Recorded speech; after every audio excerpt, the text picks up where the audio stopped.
மகா சிவராத்திரி ஈசனுடன் ஓர் இரவு பிப்ரவரி 15 மாலை 6 மணி முதல் சத்குருவுடன் நேரலையில் இணைந்திருங்கள்.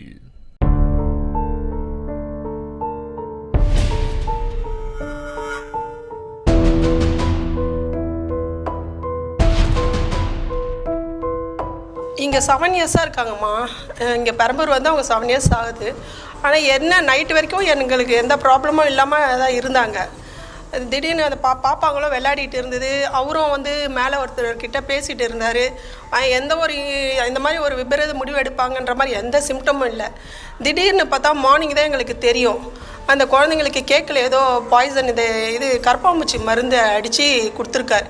என்ன ரீசன்னா நாங்கள் சும்மா ஏதோ குடலில் அவங்களுக்கு பிரச்சனை அப்படி தான் நினச்சிட்டு இருந்தோம். ஏன்னா அவங்க வெளியே வந்து சொல்லலை. நியூஸ் பார்த்து தான் எங்களுக்கு தெரியும் அந்த ஒய்ஃப்க்கு ஏதோ கேன்சர் சொல்லிட்டு நியூஸில் போட்டாங்க. அப்போ தான் தெரியும். சரி ஆப்ரேஷன். ஆனால் நாங்கள் பேசிகிட்டு இருந்தோம். லாஸ்ட் வீக்கு கூட அவர்கிட்ட எங்கள் அக்கா தான் அவர் சொன்னார், பேசிகிட்டு இருந்தாங்க. அப்போ கூட அவங்க சொன்னாங்க இந்த மாதிரி ஆப்ரேஷன் பண்ணணும், 7 lakhs ஆகும் சொல்கிறாங்க. அக்கா சொன்னாங்க சரி எப்படின்னா பண்ணிவிடுப்பா, சின்ன பொண்ணு. ஆனால் ஆமாக்கா நானும் அப்படி தான் ட்ரை பண்ணின்னு இருக்கேன், பண்ணிவிடுவேன் அப்படிலாம் பேசிகிட்டு இருந்தார். ஆனால் வந்து அவங்க இன்னும் அவங்க அம்மா கிட்டே பேசும்போது சொல்லியிருக்காங்க ரொம்ப நாள் இருக்க மாட்டாங்க, டாக்டர் சொல்லிட்டாங்க அப்படின்ற மாதிரி அவங்க அம்மா சொல்லியிருக்காங்க. அதனால் இப்படி ஒரு இன்சிடென்ட் அவர் இந்த முடிவு எடுத்துட்டாரா அப்படின்றது தெரியல. இந்த மாதிரி நடக்கிறதுக்கு முன்னாடி ஏதாவது பிரச்சனை வந்திருக்கா? எதுவும் இல்லை. எந்த பிரச்சனைலாம் இந்த ப்ராப்ளம் வந்தது அந்த கேன்சர்ன்றதுனால தான் இந்த முடிவை எடுத்திருப்பார். 3 இயர்ஸாக இது நடந்துன்னு இருக்குதுப்பா. இந்த ட்ரீட்மெண்ட் போகிறது பெரியார் நகரில் ஹாஸ்பிட்டலுக்கெலாம் போயிட்டு அப்புறம் ஆப்ரேஷனுக்காக இதை பார்த்துட்டு பேசிகிட்டு இருந்தாங்க. ஒன்றும் நடக்காது முடியாதுன்னு தெரிஞ்ச ஒன்று தான் இந்த மாதிரி அவர் எடுத்திருக்காரு.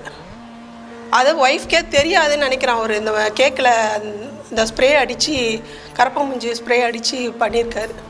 ஒய்ஃப்கே தெரியாமல் மார்னிங் அந்த பொண்ணு பெரிய பொண்ணு எழுந்து போலீஸ்க்கு அவங்க அம்மா சொல்லியிருக்காங்க போல், 100க்கு கால் பண்ணு சொல்லிவிட்டு. அதுக்கப்புறம் வந்ததுக்கப்புறம் தான் எங்களுக்கே தெரியும். ஸ்கூல் போகிறதுக்காக எழுந்தா போல் அந்த பாப்பா. அந்த குழந்தை வந்து தூக்கத்துலேயே அப்படியே இதாகிட்டுருக்கு. ஏன் அந்த 2 குழந்தைங்களுக்காக அவர் வாழ்ந்துருக்கலாம். அது இப்போ எப்படி அவர் ஓடி விளையாடுங்க மேலெல்லாம் வரும். முந்தானத்து கூட அந்த குழந்தைய பார்த்தா நாங்கள் அதெல்லாம் எங்களுக்கு ரொம்ப அதை நினச்சி பார்த்தா கஷ்டமாக இருக்குது. ஏன்னா அந்த குழந்தைங்களுக்காக அவர் வாழ்ந்துருந்தாருன்னா நல்லா இருந்திருக்கும்.